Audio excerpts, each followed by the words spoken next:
Rabi Simeão disse: você é digno neste mundo e digno no mundo vindouro. Bem-aventurados meus olhos, que serão dignos de ver tudo quando eu entrar no mundo vindouro. Porque a minha alma clama ao ancião de dias. Prepara-me uma mesa, na presença dos meus adversários. Você unge a minha cabeça com óleo, meu cálice transborda. Esse é o Terrilim 23:5.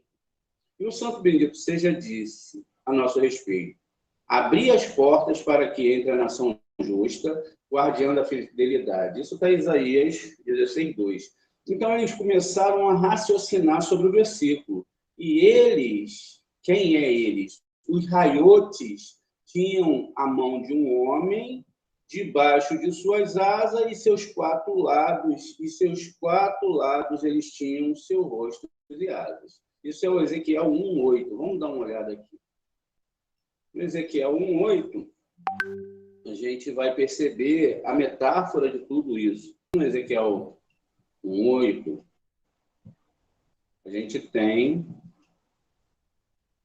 aqui a descrição. Eles tinham mãos humanas abaixo das suas asas. Os quatro tinham seu rosto e suas asas em seus quatro lados. Olha que descrição. E aí vai continuar aqui. Essa aqui é toda uma descrição da visão de Ezequiel, que nós vamos falar um pouco agora, e da Hayote, dos carros sagrados. E vamos fazer, então, uma ligação de todas essas partes e entender, né? Então, aqui está os Hayotes, que são os carros sagrados, que tinham rodas sagradas.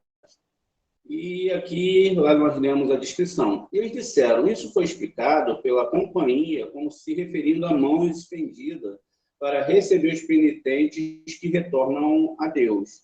Mas a expressão mão do homem também significa todas aquelas formas e mistérios superiores que o santo imprimiu no homem.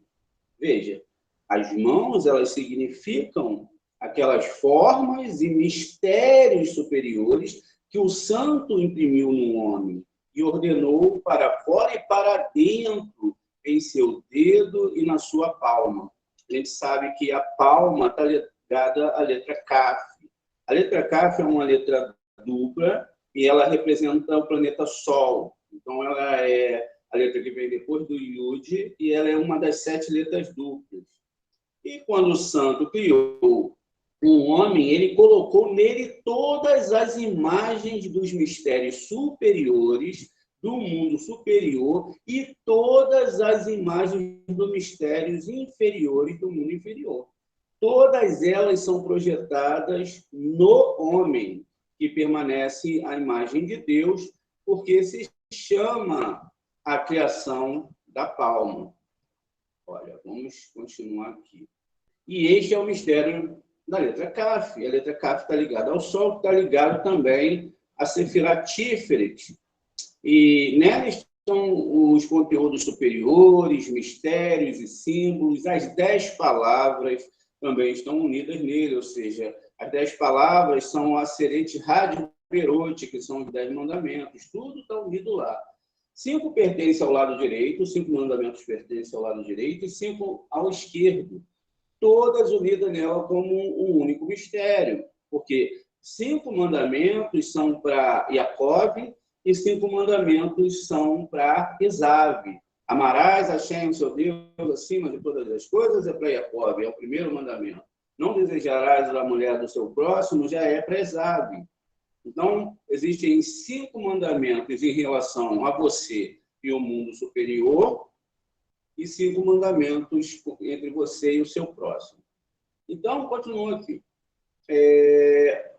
Todas unidas nele como um mistério, e é por isso que ele diz, também baterei palma, Kaf, a minha mão uma na outra.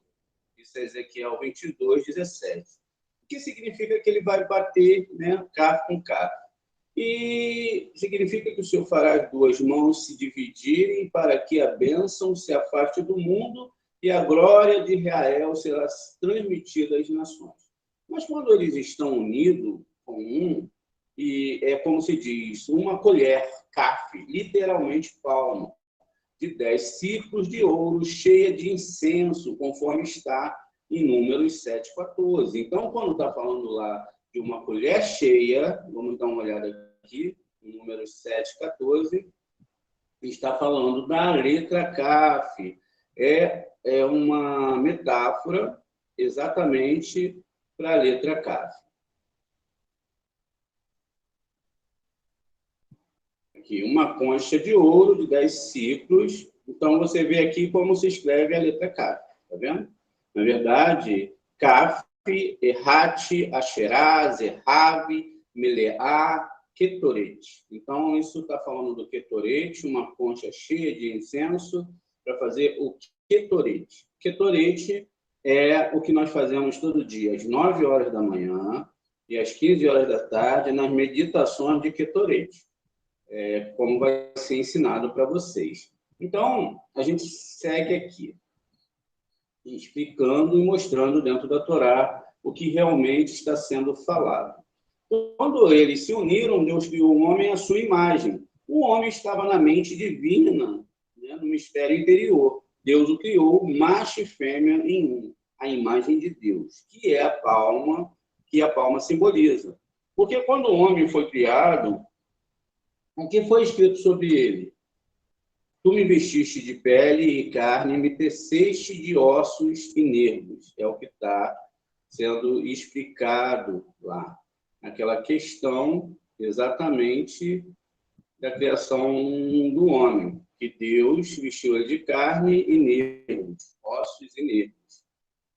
O que é, então, um homem? É uma pergunta. O que é um homem? Ele consiste apenas de pele, carne, ossos e nervos? Não. O essencial do homem é a sua alma. A pele, a carne, os ossos, os tendões são apenas uma cobertura externa. Meras vestes, mas não são um homem. Quando o homem deixa este mundo, ele se despe de todas essas vestes. A pele que o cobre e todos aqueles ossos e nervos tem um simbolismo no mistério da sabedoria superior, que corresponde ao que está acima. O simbolismo da pele, como ensinou o mestre, está relacionado com as palavras. Aquele que estende o céu como uma cortina. Isso é no Terrilim 104:2. E depois, e peles carneiro tingida de vermelho e pele de texugo, conforme está lá em Êxodo 25:5, em relação ao tabernáculo. Na verdade, o tabernáculo ele é uma alusão ao corpo humano e não a um tabernáculo em si. Toda aquela metáfora da construção do corpo são a epiderme e toda a forma que o homem existe nesse mundo e de como a alma está ali dentro. Olha que coisa maravilhosa. A alma está ali dentro, presa para cumprir uma missão até o momento que ela tenha que partir e da forma que ela tenha que partir. Estas peles são uma vestimenta que protege uma vestimenta, né? E o que acontece? Ou seja, a extensão dos céus, que é a vestimenta externa do divino, as cortinas, o tabernáculo, são as vestes interiores correspondentes à pele sobre a carne. Os ossos e nervos simbolizam a carruagem dos exércitos celestiais, que estão dentro. Tudo isso são vestimentas do interior, que é também o mistério do homem superior, que é o homem mais interior. O mesmo é encontrado abaixo, o homem é algo interno e a sua roupa corresponde ao que está acima, como dissemos. Os ossos e nervos correspondem aos carros e exércitos. A carne é uma cobertura para esses exércitos e a carruagem se manifesta para fora e está simbolicamente ligada ao outro lado, ao elemento puramente sensual. A pele cobrindo tudo corresponde ao firmamento que tudo cobre. E tudo isso são apenas vestimentas para se cobrir. Por dentro está o homem essencial. Tudo abaixo corresponde ao que está acima. Este é o significado das palavras. E Deus criou o homem à sua imagem e Deus os criou esotericamente. O homem de baixo correspondente inteiramente ao homem de cima. Ou seja, o homem de baixo corresponde inteiramente ao homem de cima. No firmamento que cobre todo o universo, vemos diferentes figuras formadas pela conjunção das estrelas e planetas, para nos fazer conhecer coisas ocultas e mistérios profundos, assim também na pele que cobre o nosso corpo, e que é como o firmamento do corpo que tudo cobre. Há figuras e desenhos, as estrelas, os planetas do firmamento do corpo, a pele através da qual os sábios podem ver as coisas ocultas e os mistérios profundos que essas figuras indicam e expressam na forma humana. Sobre isto está escrito: aqueles que contemplam os céus, aqueles que olham as estrelas, tudo isso só pode ser discernido no caso das estrelas, em um céu claro. E no homem, quando o rosto brilha, não é obscurecido pela raiva, pois então outra regra se aplica. Mas quando o rosto dos homens estão serenos e há propensões na mente, assim pelas linhas das mãos e dos dedos, olhem aqui, gente, então pela linha das mãos e dos dedos, é possível discernir fatos ocultos da personalidade de um homem. São as estrelas brilhantes que revelam a variedade dos tipos humanos e sua relação com o plano e os tesouros, na verdade, com os tesouros superiores. Olha que coisa incrível. O Zohar está falando para a gente que dentro do homem já está desenhado tudo aquilo que ele é. Veja aqui, eu tenho um esquema de uma leitura de mão. Leitura de mão não é aquela que a gente imagina, que as pessoas chegam na rua e começam a olhar, e tem um monte de desígnios ali, que a pessoa adivinha, que está adivinhando. Não, não é isso. Um mapa de uma mão, ou seja, uma leitura de uma mão feita por um sábio cabalista, ele vai ver os planetas relacionados a cada parte dessa mão, como a gente está vendo aí. Porque já foi tudo decidido e definido pelo Eterno. Aqui a gente tem uma visão dentro dos planetas que são desenhados conforme eles foram desenhados e como nós conhecemos na atualidade. Então, você vai ver que o primeiro dedo, aqui nesse caso, está ligado a Mercúrio. Esse caso não, em todos os casos, né? E aqui está ligado ao Sol, que aqui está como Apolo, né? Aqui está Sol, aqui está como Mercúrio, aqui está como Saturno, aqui está como Júpiter. E aqui embaixo eu tenho outros planetas, Marte e outros, né? Vênus, Netuno, a própria Lua. Aqui eu tenho Vênus positivo, Vênus negativo, Vênus positivo. E cada um dos dedos vai ter algo que lembra uma força astral, ou seja, um planeta, e também uma letra. Então, quando você vai fazer um mapa, a pessoa pode fazer vários mapas. Um mapa da mão, um mapa astrológico, né? Um mapa da própria face da pessoa, como a gente viu em outra aula. Tudo isso são poderes que são vistos dentro dos órgãos. Então, muitas vezes, não é também que a pessoa agora vai sair aí parando, fazendo leitura de mão com cigano. Não, isso tem que ser feito por um estudante de Torá, isso tem que ser feito por uma pessoa que realmente vai trazer um entendimento para a pessoa sobre isso, saber fazer essa leitura. Então, tudo isso está ligado exatamente ao homem, ou seja, o seu destino está, conforme dito no Zohar, está ligado ao seu próprio corpo, à sua própria pele. Isso é muito bonito, que o Zohar fala que todas essas forças elas estão desenhadas justamente para essa pessoa saber que tudo aquilo que ela fez numa vida passada ficou guardado no seu masal. E que nessa vida agora ela está vindo para consertar esse masal. Tanto é que existe uma história que é a seguinte: conforme nós deixamos esse mundo e morremos, o nosso corpo, ele fica 3 dias passando toda a influência dentro desses 3 dias do nosso corpo para os astros. Após isso, não é possível mais fazer isso. Por quê? Porque toda a informação foi perdida. Quando se faz uma cremação do corpo, queimou seu HD e não tem mais nenhuma informação daquela vida. Por quê? Tudo é passado no final para os astros.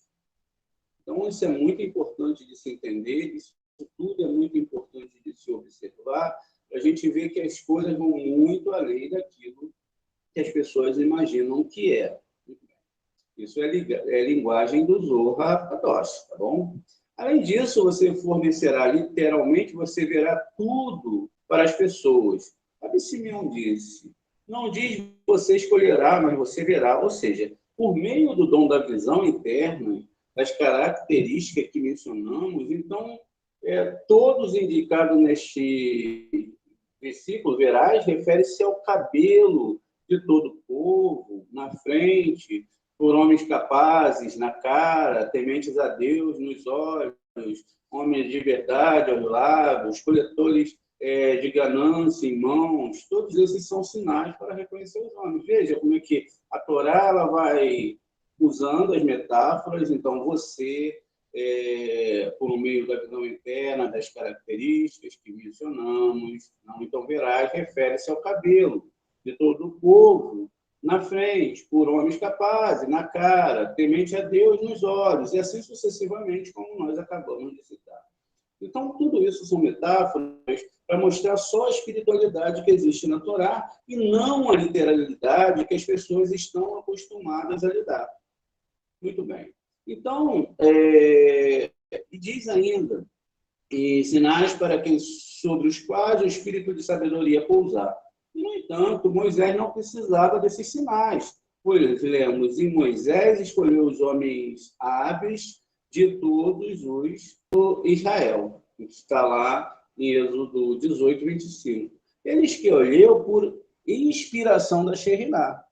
Então, ele tinha uma inspiração e já não precisava dessas questões. Pois lemos, quando ele tem uma disputa, ele vem a mim. Isso é Êxodo 18, 16, que está descrito lá em Etró. Este ele, no singular, em vez de eles, no plural, indica que se refere à própria Shekhinah. Portanto, ele não precisou usar o dom da percepção para descobrir quem eram as pessoas certas. Ele soube imediatamente quem escolher pela iluminação da Shekhinah.